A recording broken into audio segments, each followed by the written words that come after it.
কোনো ব্যক্তি যদি সন্ধ্যাবেলায় বা রাত্রিবেলায় একবার সূরা ওয়াকিয়া পাঠ করে, আল্লাহ রাব্বুল আলামিন রিজকের ব্যাপারে বিশেষ জিম্মাদার হয়ে যান এবং তার রিজিকে কখনো সংকট দেন না। এবং এটা আমি নিজেও আমল করে ফলাফল পেয়েছি।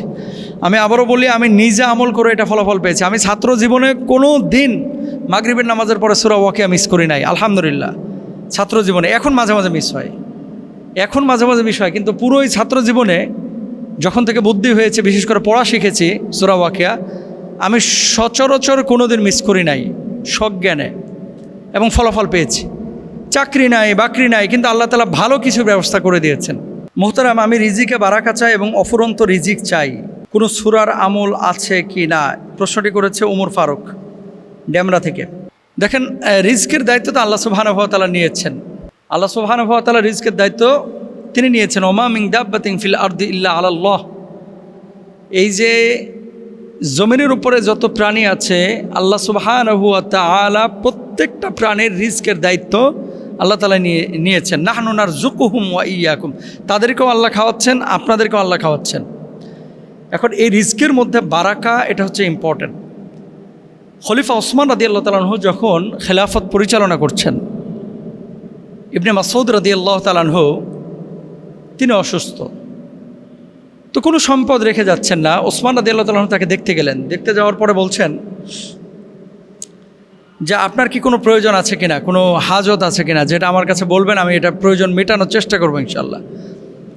তো তিনি বললেন যে আমার হাজত একটা, সেটা হচ্ছে আল্লাহর রহম।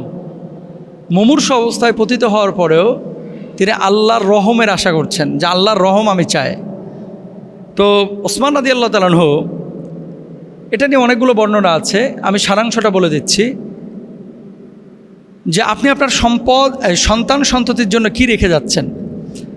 তো বলছে, এমন সম্পদ আমি রেখে গিয়েছি যে সম্পদ সারা জীবন কিয়ামত পর্যন্ত এরা হায়াত পাইলেও খায়া ফুরাইতে পারবে না। তো অন্যান্য সাহাবীরা আশপাশে তাকায় দেখে যে কি সম্পদ আছে, দেখে যে একটা বাটি পড়ে রয়েছে, একটা বদনা পড়ে রয়েছে, শোয়ার একটা বালিশ পড়ে আছে।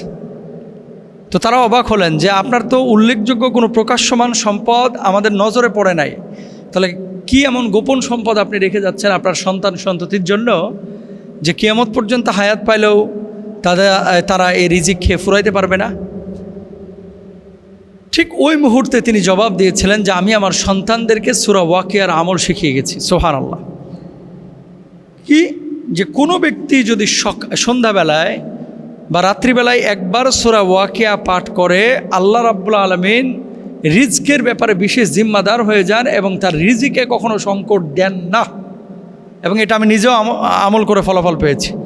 আমি আবারও বলি, আমি নিজে আমল করে এটা ফলাফল পেয়েছি। আমি ছাত্র জীবনে কোনো দিন মাগরিবের নামাজের পরে সূরা ওয়াকিয়া মিস করি নাই, আলহামদুলিল্লাহ। ছাত্র জীবনে এখন মাঝে মাঝে মিস হয়, কিন্তু পুরোই ছাত্র জীবনে যখন থেকে বুদ্ধি হয়েছে, বিশেষ করে পড়া শিখেছি সূরা ওয়াকিয়া, আমি সচরাচর কোনো দিন মিস করি নাই সজ্ঞানে, এবং ফলাফল পেয়েছি।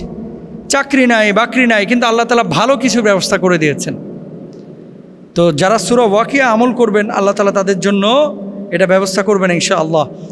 হযরত আব্দুল্লাহ ইবনে আব্বাস রাদিয়াল্লাহু তাআলা আনহু থেকে বর্ণিত, রাসূল আকরাম সাল্লাল্লাহু আলাইহি ওয়াসাল্লাম বলেছেন, সূরা ওয়াকিয়া প্রাচুর্যের সূরা, অতএব তোমরা এটি পাঠ করো এবং তোমাদের সন্তানদেরকেও শিক্ষা দাও। রিজিক বরকত লাভে করণীয় কি?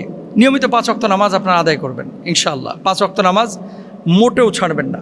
বেশি বেশি ইস্তেগফার করবেন, হালাল উপার্জনে সচেষ্ট হবেন, আত্মীয়তার সম্পর্ক রক্ষা করে চলবেন, দান সাদাকা বেশি বেশি করবেন, প্রতিদিন কোরআন তেলাওয়াত করবেন, আর সর্বাবস্থায় আল্লাহর উপরে তাওয়াক্কুল করবেন। ওমাই ইয়াতাওয়াক্কাল আলাল্লাহ ফাহুয়া হাসবু। আল্লাহর উপরে তাওয়াক্কুল যে করে, আল্লাহ তার জন্য যথেষ্ট হয়ে যান। সুবহানাল্লাহ। আল্লাহ আমাদেরকে বুঝদান করুক, আমিন। আচ্ছা, এরপরে প্রশ্ন করেছে মোহাম্মদ আলী। উনি লিখেছেন যে মোহতারাম, আল্লাহর রহম পাওয়ার বিশেষ কোনো আমল আছে কি না? খুব বেশি বলবেন না, সংক্ষিপ্ত আকারে বলবেন। জি, আল্লাহর রহম পাওয়ার জন্য বিশেষ কিছু আমল বা শর্ত আছে। রহম তো আমরা সবাই চাই, যে আল্লাহ আমার উপর দয়া করুক, মায়া করুক, আল্লাহ আমার উপর তার বিশেষ রহমের চাদর বিছিয়ে দেখ, ছড়ায় দেখ। তো এগুলোর জন্য আসলে কি করা যায়, আপনাদেরকে 5টা তথ্য এবং 5টা আমল বলবো। এই 5টা আমল যদি করেন ইনশাআল্লাহ তাআলা, আল্লাহ তাআলা আপনাদেরকে রহম করবেন ইনশাআল্লাহ। আর উনি যেহেতু শেষে একটা লেজ লাগায় দিছে যে সংক্ষিপ্ত আকারে বলবেন, বিস্তারিত বলবেন না, পয়েন্টগুলো তো বলতে হবে, বিস্তারিত না বলি। এক নম্বর হচ্ছে আন্তরিকভাবে তওবা করা। কুফরি এবং শিরিক থেকে বের হয়ে যদি আন্তরিকভাবে আপনি আল্লাহর উপর তাওয়াক্কুল করেন, মানে তওবা করেন, আল্লাহর কাছে ফিরে আসেন, আল্লাহ বলছেন লা তাকুনাতু মির রাহমাতিল্লাহ, আল্লাহর রহম থেকে নিরাশ হয়েও না। কাদেরকে? গুনাহগারদেরকে। তাহলে আপনি কুফরি করবেন না, শিরিক করবেন না, এবং আল্লাহ সুবহানাহু ওয়া তাআলার প্রতি আপনি আশাবাদী হবেন, রহম থেকে নিরাশ হবেন না। আল্লাহ সুবহানাহু ওয়া তাআলা তিনি গফফার, তিনি গফুর, তিনি রহমান, তিনি রহিম। ইন্নাল্লাহা গফুরুর রহিম। আল্লাহ সুবহানাহু ওয়া তাআলা পরম দয়ালু, তিনি দয়াময়, তিনি ক্ষমাশীল, তিনি ক্ষমা করবেন ইনশাআল্লাহ। এই আয়াতের ব্যাখ্যায় মুফাসসিররা বলছেন, যারা শিরক এবং গুনাহ থেকে খাঁটি তওবা করে তাদের জাহান্নামে চিরকাল বসবাস করা তো দূরের কথা, জাহান্নামের আগুন তাদের বিন্দুমাত্র স্পর্শও করতে পারবে না। তাহলে এক নম্বর হচ্ছে তওবা করা। দুই নম্বর হচ্ছে গুনাহ হয়ে গেলে সাথে সাথে নেক আমল করা। ইন্নাল হাসানাত ইউযহিবনা সাইয়্যাত। ধরেন আপনার আমার চলার জীবনে, চলার পথে কখনো কখনো গুনাহ কিন্তু হয়, ছোট গুনাহ হোক, বড় গুনাহ হোক, এটা কিন্তু হয়, সবারই হয়, আপনার হয়, আমার হয়। গুনাহ হয়ে গেলে সাথে সাথে আপনি কি করবেন? একটা নেক আমল করবেন সাথে সাথে, এবং এই গুনাহ আর করব না, এজন্য দৃঢ় সংকল্পবদ্ধ হবেন। মনে রাখবেন, যখন তওবা করে আপনি গুনাহের এগেনস্টে সৎ কাজ করবেন, আল্লাহ তাআলা ওই গুনাহটাকেও সৎ কাজে রূপান্তরিত করে আপনার জন্য সওয়াব লিখে দেবেন। শর্ত হচ্ছে তওবা করা, ওই গুনাহ আর না করার জন্য দৃঢ় সংকল্পবদ্ধ হওয়া। এটা হচ্ছে কোরআনুল কারীমের কথা, ইন্নাল হাসানাতি ইউযহিবনা সাইয়্যাত। নিশ্চয় সৎ কাজগুলো পাপ কাজগুলোকে মুছে দেয়। আল্লাহ রাসূল সাল্লাল্লাহু আলাইহি ওয়াসাল্লাম বলেছেন, তুমি যেখানেই থাকো আল্লাহকে ভয় করো, মন্দ কাজের পরেই ভালো কাজ করো, তাতে মন্দ কাজ দূরীভূত হয়ে যাবে, এবং মানুষের সঙ্গে উত্তম আচরণ করো। এটা আল্লাহ রাসূল সাল্লাল্লাহু আলাইহি ওয়াসাল্লাম নিজে বলেছেন। এরপরে হচ্ছে 3 নাম্বার, বিপদ আপদে ধৈর্য ধারণ করা। আল্লাহ, যখন আপনি বিপদ আপদের মধ্যে পড়ে যাচ্ছেন, ধৈর্য ধারণ করে বলবেন যে মাবুদ, তুমি তো আমার কষ্ট দিচ্ছ, আল্লাহ তুমি ছাড়া আমার কোনো মাবুদ নাই, আল্লাহ তুমি যদি আমাকে কষ্ট দিয়ে খুশি হও, আল্লাহ এতে আমি খুশি, আল্লাহ তুমি যদি আমাকে কষ্ট দাও আমার গুনাহ মোচনের জন্য, আমি এতে খুশি, আল্লাহ তুমি আমাকে মাফ করে দাও, ক্ষমা করে দাও, আল্লাহ। এভাবে বলেন আল্লাহর কাছে। কোরআনে আল্লাহ বলছে, ওয়ালা নাবলুওয়ান্নাকুম বিশাইইম মিনাল খাউফি ওয়াল জু'i ওয়া নাকসিম মিনাল আমওয়ালি ওয়াল আনফুসি ওয়াস সামারাত। যখন এইভাবে আল্লাহর কাছে বলবেন, আল্লাহ কখনো প্রাণের বিনাশ দ্বারা, ফসল ফলাদের ক্ষতি দ্বারা, আশঙ্কা দ্বারা, ভয় দ্বারা, ক্ষুধা দ্বারা মানুষকে কিন্তু পরীক্ষা করেন। এমত অবস্থায় যে মানুষটা আল্লাহর প্রতি তাওয়াক্কুল করে এবং আল্লাহ সুবহানাহু ওয়া তাআলার প্রতি যে মানুষটা এভাবে নিজেকে সঁপে দেয় যে আল্লাহ আপনি বিপদ দিয়েছেন, আপনি রক্ষা করবেন, আল্লাহ রাব্বুল আলামিন নিজে বলছেন ওয়াবাশশিরিস সাবিরিন, তাদেরকে সুসংবাদ দিয়ে দাও। 3 নাম্বার। 4 নাম্বার, আল্লাহ নবীর প্রতি ভালোবাসা রাখা, 4 নাম্বার। আর 5 নাম্বার হচ্ছে নামাজের জন্য মসজিদে গমন করা, নাবিজির সুন্নাহ নিজেদের দৈনন্দিন জীবনে বাস্তবায়িত করা, আর নামাজের জন্য হৃদয়গুলোকে মসজিদের সাথে সম্পৃক্ত করা। এই কাজগুলো যদি করেন, আল্লাহর রহম আপনার জন্য অবধারিত ইনশাআল্লাহ। দুনিয়ার সামান্য স্বার্থের জন্য আমরা কিন্তু আমাদের সত্তা বিক্রি করে দেই, আমরা আমাদের ভূমি বিক্রি করে দিই, আমাদের স্বকীয়তা স্বাধীনতা আরেকজনের হাতে তুলে দেই।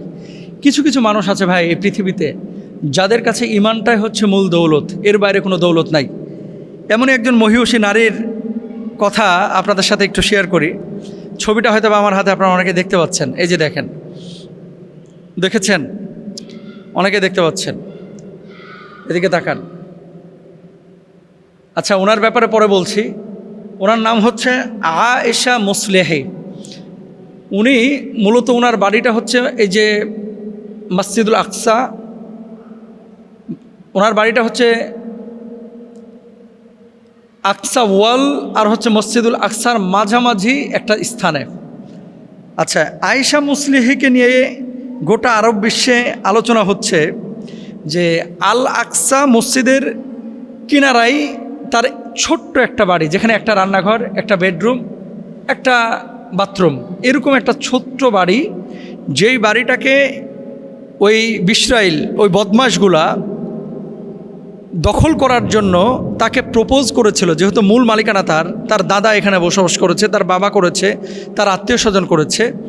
মূলত তার ভৌগোলিকভাবে তার বাড়িটা হচ্ছে মসজিদুল আকসা এবং বুরাক ওয়াল বা ওয়েস্টার্ন ওয়াল যে ইহুদিরা বলে থাকে, এটার মাঝামাঝি ছোট্ট একটা জায়গা।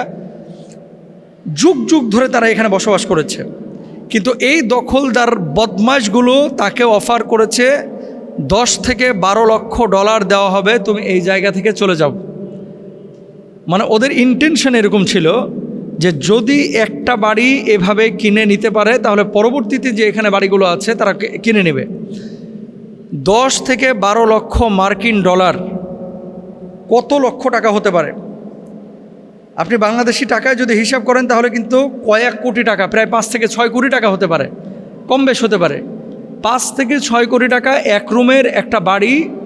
আয়েশা মুসলিহি জবাব দিয়েছে যে মাতৃভূমি বিক্রি করা, নিজের জন্মভূমি বিক্রি করা, এটা যেন ইমানই বিক্রি করা।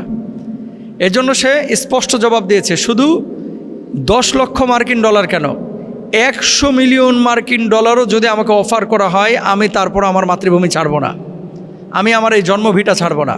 কারণ কি, আমার হৃদয়টা সবসময় মসজিদুল আকসার সাথে লেগে থাকে, আমার হৃদয়টা বুরাক ওয়ালের সাথে লেগে থাকে, আমার হৃদয়টা স্মৃতি বিজড়িত। 70,000 পয়গম্বর যে মসজিদে নামাজ আদায় করেছে সেই মসজিদের সাথে জুড়ে থাকে। সেই মসজিদের কাঁচ ছেড়ে আমি কখনো চলে যেতে পারি না। এটা হচ্ছে আয়েশা মুসলিহার কথা। মূল কথা মূলত আয়েশা মুসলিহিকে দেখানোর উদ্দেশ্য না, উদ্দেশ্যটা হচ্ছে আপনার আমার অবস্থাটাকে। আমরা কিন্তু সামান্য স্বার্থের জন্য নিজেদেরকে বিকিয়ে দিই, নিজের বাপের ভিটা, জন্মভিটা, হ্যাঁ, এগুলো বিক্রি করে দিই সামান্য কিছু স্বার্থের জন্য। ইভেন ইমান পর্যন্ত আমরা বিকিয়ে দিই। ইমান বাপ মসজিদের জন্য জায়গা দান করে গেছে, ছেলেরা বড় হয়ে যাওয়ার পরে যেমনি দেখছে জায়গার দাম বাড়ছে অমনি মসজিদ কমিটির ওপরে চড়াও হয় যে আমার আব্বা ভুলে দিয়ে গেছে, অন্য জায়গায় জায়গাটা আমরা দিই, এই জায়গাটা ছাড়িয়ে দেন, এরকমও হয়। ইমানদারদের উচিত হচ্ছে নিজের স্বকীয়তা, স্বাধীনতা। এই যে আপনারা যারা মাতৃভূমি ছেড়ে বিভিন্ন দেশে চলে যান, আপনাদের কাছে অনুরোধ, অনেক সময় অমুসলিম দেশগুলোতে আপনারা স্থানান্তরিত হন, আপনি যদিও ইমানের ওপরে থাকেন, আপনার পরবর্তী জেনারেশন ইমানের ওপরে নাও থাকতে পারে। এই জন্য তাহজিব, তামাদ্দুন, তাকওয়া, নিজের স্বকীয়তা, স্বাধীনতা, এগুলো আমাদের একটু ফিল করা উচিত, অনুভব করা উচিত। আপনার জীবনের সবচেয়ে বেশি প্রায়োরিটি দেওয়া উচিত হচ্ছে আপনার ইমানকে, আপনার মাতৃভূমিকে, আপনার জন্মভূমিকে এবং কুদসের এই এরিয়া, যেই এরিয়াতে আমার নবী সাল্লাল্লাহু আলাইহি ওয়াসাল্লামের কদম মোবারক পড়েছে। আল্লাহ তাআলা আমাদের সবাইকে বোঝার তৌফিক দান করুন, আমিন।